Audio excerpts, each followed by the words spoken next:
Hey guys, it's Nicole and welcome to today's video. Today's video is going to be a little bit of a fun one. As most of you guys know, unless you're new around here, we did not find out the gender of the baby. We wanted to keep it a surprise.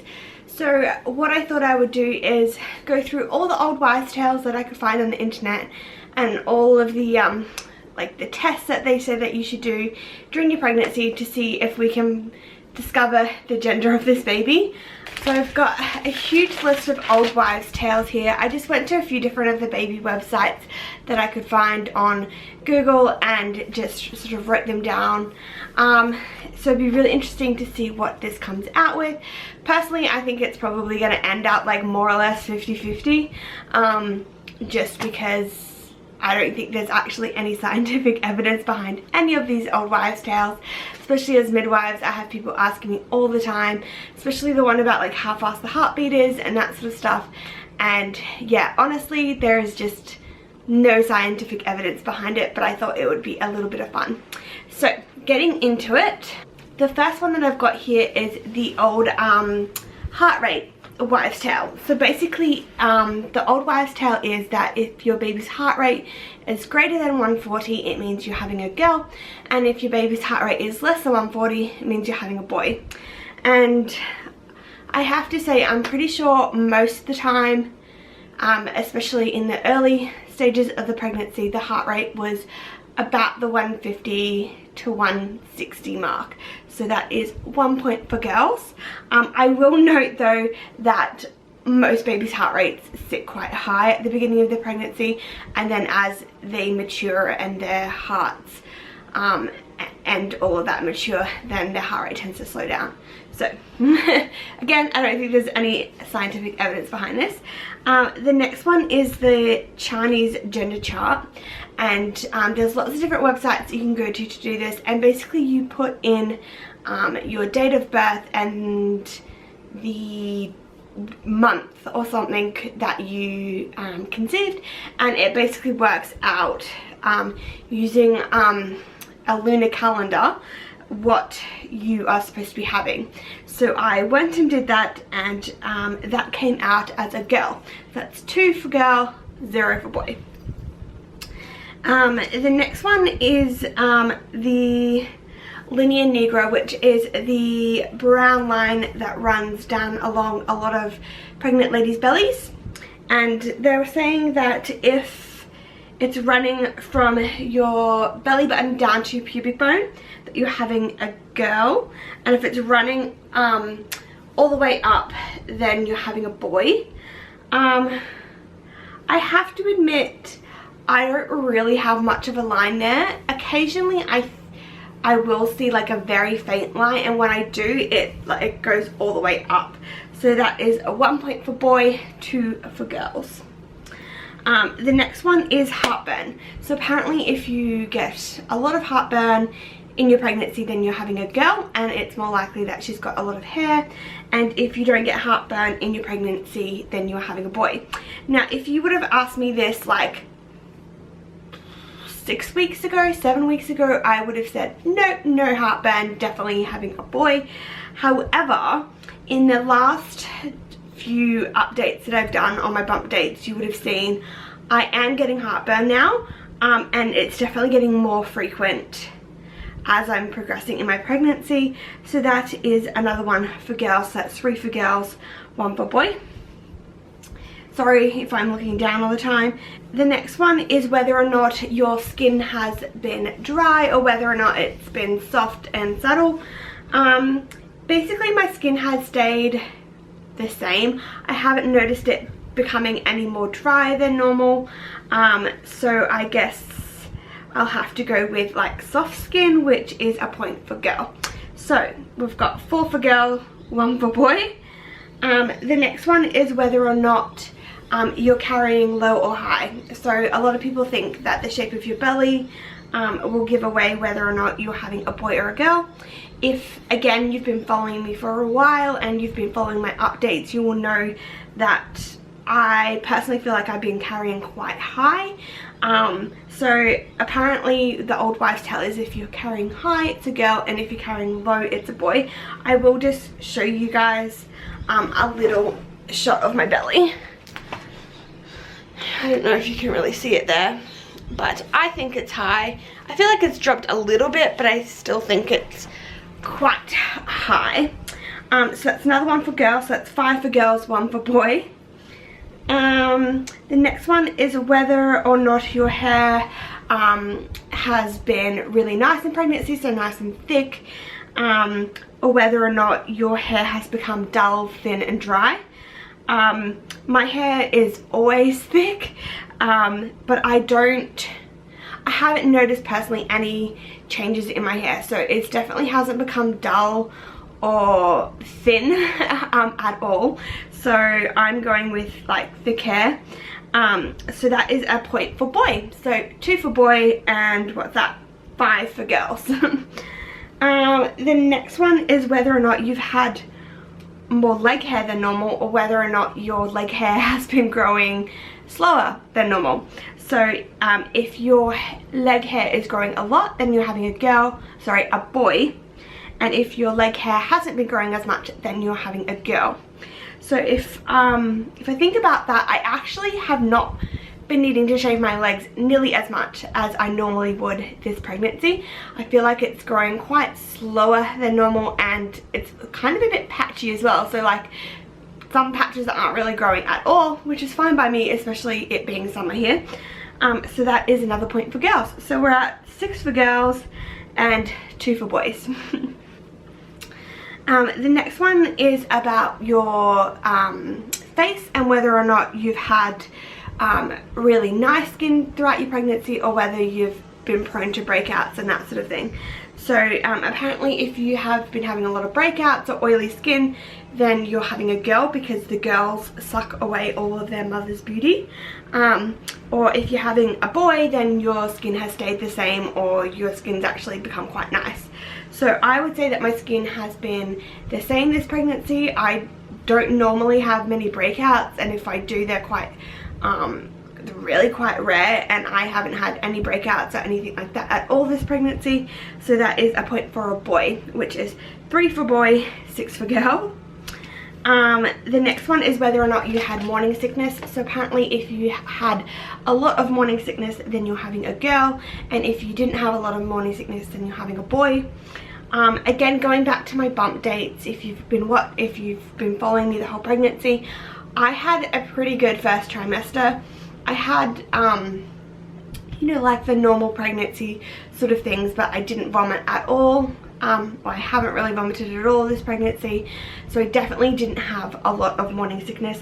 So that is another point for boy. So that's 4 for boys and 6 for girls. The next one is about what you've been craving throughout your pregnancy. So apparently if you've been craving proteins, savory sort of things, dairy, stuff like that, then you're having a boy. And if you've been craving more sweet stuff, so sugary lollies, fruit juice, all of those sort of things, then you're having a girl. Definitely this pregnancy I've been craving more savory, more protein, that sort of thing. The first part of my pregnancy I just wanted potatoes and lamb, meat pies, bread rolls, all of those sort of things that are more savory. And I've been drinking a lot of milk actually this pregnancy, and I'm not normally a big milk person, so that is definitely another point in the boy column. So we're at 5 for boy and 6 for girl, so boys are catching up. The next one is whether or not you've been sleeping on your left side or your right side. So apparently if you've been sleeping on your left side this pregnancy, then you're having a boy, and if you've been sleeping on your right side, then you're having a girl. I've always been a side sleeper, and I've pretty much always slept mostly on my left side, and I've continued that this pregnancy, so that is another point for boys. So we're at 6 for boys and 6 for girls, so we're dead even at the moment. The next old wives' tale is whether or not your feet have been colder than normal, or whether or not your feet have been about the same temperature. So if you've been having a lot of cold feet during your pregnancy, then you're having a boy, and if you've been having normal temperature feet, then you're having a girl. My feet have been exactly the same as normal. I haven't noticed that I've had to wear socks or anything, but then again, we are in summer, So I don't know, that probably plays a role. But anyway, my feet have been normal, so that is a point for girls. So 7 for girls and 6 for boys. The next one is about whether or not your partner has put on weight along with you during your pregnancy. So apparently if your partner has gained a lot of weight, then you're having a girl, and if your partner hasn't gained weight or is about the same, then you're having a boy. I asked Ryan the other day whether or not he had put on any weight. Our scales at home aren't working because they ran out of battery and I just haven't been bothered to replace the battery. But going off like clothes and stuff like that, he has not gained any weight this pregnancy. If anything, he's probably lost a little bit. So that is another point for boy. So we're at 7 for boy and 7 for girl. The next one is about the size of your breasts. So if one of your breasts is bigger than the other, is supposed to play a role in what you're having. So if your right breast is bigger, then you're having a boy, and if your left breast is bigger, then you're having a girl. My right has always been bigger, so going by that, we're having a boy. So that's 8 for boy and 7 for girl. The next one is about whether or not you've been having headaches in your pregnancy. Apparently if you've been having a lot of headaches, then you're having a boy, and if you haven't really been having any headaches at all or less headaches than normal, then you're having a girl. And I have had a lot of headaches this pregnancy, especially in the earlier stages of the pregnancy. So that is 9 for boy and 7 for girl. The next one is about your moods. So apparently if you've been quite moody this pregnancy, then you're more likely to be having a girl, and if your moods have been pretty stable, then you're having a boy. I have to admit, my moods have been fine this pregnancy. You hear about like people having like these mad mood swings and like going from like being happy to sad and all of those sort of things, like a roller coaster of emotions in pregnancy, and I haven't experienced any of that really. Like if I'm watching something sad, I might get like a little bit more upset than normal, but that doesn't happen very often, and I'm a bit of a crier normally, and I have definitely cried less this pregnancy than I would normally not being pregnant. I have, yeah, it's really weird. I was only saying to Ryan the other day, like I actually am more like emotionally stable being pregnant than I am when I'm not. So if we're going with that, then I am having a boy. So that's 10 for boys and 7 for girls. And the next one that I've got is the wedding ring test. So basically what you need to do for this one is you lie down, and you can do it yourself, or you can have someone grab your wedding ring and hang it above your belly. And if it goes around in circles, then you're having a boy, and if it goes straight back and forth, then you're having a girl. Now, my mother-in-law did this on me ages ago now, so I'm guessing it was probably, I think maybe around like the 17 or 18 week mark. And she did it. I obviously didn't film it at the time, but she got that I was having a boy. So that is 11 for boys and 7 for girls. Now the last two tests that I've got are slightly different to these ones. So these are kind of like old wives' tales. The next two are more experiments, I'm gonna say. So the first one is you boil some cabbage leaves, and it gives you like a purpley water, and then you add your urine to it. I know this sounds really gross, and then whatever color it comes out will determine whether you're having a boy or a girl. And then there's another one where you get baking soda or bicarb soda, something like that, and then you add your urine to it, and whether or not it fizzes or not is supposed to determine whether you're having a boy or a girl. So I have boiled some cabbage, some purple cabbage, and it is downstairs, so I basically just need to wait until I'm ready to do some urine, and then I will go ahead and do those tests. Okay guys, so I've just come downstairs to do these last two tests. The first one I'm going to do is the purple cabbage leaf test. Now, according to this website, if the test goes a pink or a red color, it indicates a boy. And if it stays purple, then it means it's a girl. And then I'm going to be doing the baking soda test, which it says if it fizzes like a soft drink, then it's a boy, and if there's no reaction, then it's a girl. So I'm gonna do this now, and I guess we'll see what the results are.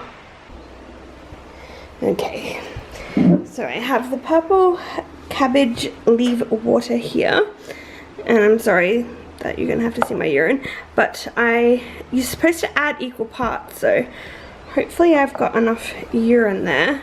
So let's give this a go.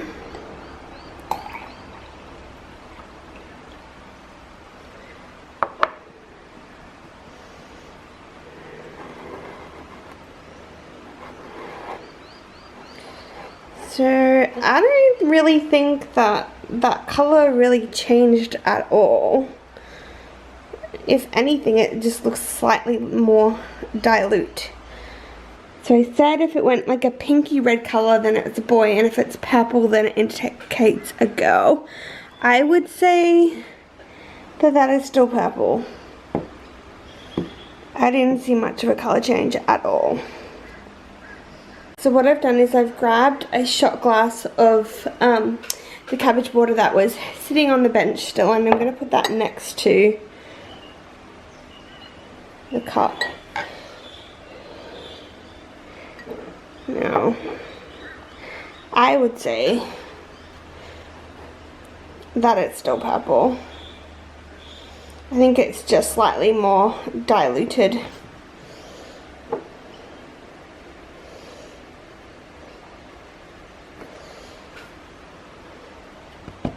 So I would say that test is a positive test for girl. So that puts us at 8 for girls and 11 for boys, with 1 test left to go. Okay, so with this final test, if it fizzes, it's a girl, and if it doesn't do anything, then it is a boy. And that looks pretty fizzy, I think. It's definitely bubbling.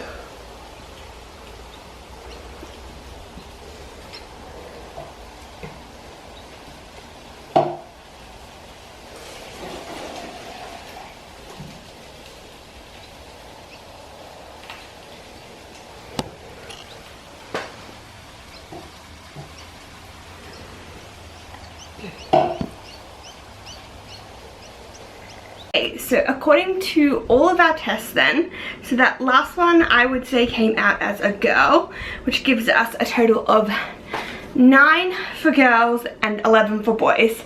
So it's pretty close, not quite 50-50, but pretty darn close really, considering I had 20 tests there. So okay guys, so I made a mistake as I was editing this video. I totally realized I stuffed up that last test. So with the baking soda test, if it fizzes, it was supposed to mean a boy, and if it didn't fizz, it was supposed to mean a girl. So I accidentally got it the other way around and thought that if it fizzes, it was a girl. So I made a boo-boo, and it actually, what did I say then? Yeah, so the final tally is actually 12 for boy and 8 for girl. So I kind of stuffed up that last test, so I'm sorry. At the end of the day, this is all for fun. Obviously we're not actually any closer to knowing the gender of this little one, but if you would like to leave a guess down below of what you think the baby is, and I guess we will wait and see in the next few weeks whether this baby is indeed a boy or a girl, but I'd love to hear all your guesses. So leave all your guesses down below, and if you want to guess like weight or dates or anything like that as well, you can, and leave them all down below. It'd be really interesting to go back and look at them once baby is here and see how many of you were right. So that's all I had for you guys today. Stay tuned for my next videos, and I will talk to you guys soon. Bye!